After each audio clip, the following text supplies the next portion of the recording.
walaalkaygiiyow ma isweydiisay ma waxaad tahay qofka ugu horeeya ee la duugi doono mise waxaad tahay midka labaad, saddexaad ama tobnaad ee la duugi doono?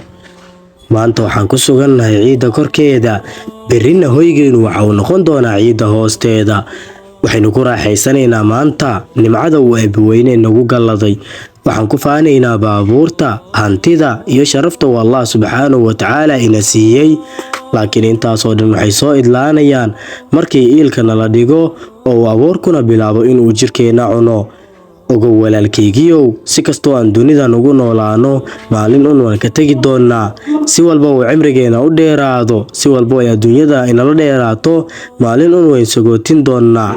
Waxaan sagootinaynaa maalintaas dad kuwii aan ugu jeclayn, ehel, asxaab, afo iyo caruurba.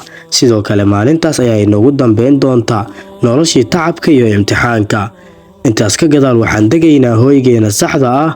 Xisaabtana ku darso ruuxii si dhab ah ugu dadaalay cibaadooyinka, salaada, soonka, sadaqada, sakada iyo wixii la mid ah.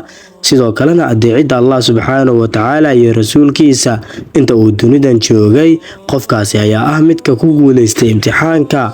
Qabrigiisuna waxa uu ahaan doonaa beer ka mid ah beeraha jannada. Allah inaga mid yeelo.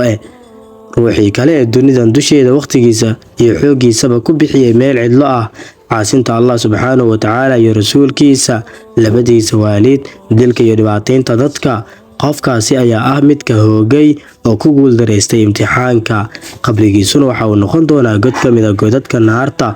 Allah inaga koriyo. Alla waan yaqiinsanahay maalin inaan kula kulmi doono oo aad i xisaabin doonto. yaa Rabbi, waan dadaalayaa intii awoodayda ah, waan ka adkaanayaa naftayda iyo shaydaanka. Allow ii naxariiso oo iga saamax gafkayga. Waxaan ahay addoonkaagii daciifka ahaa oo aan marnaba ka maarmin naxariistaada.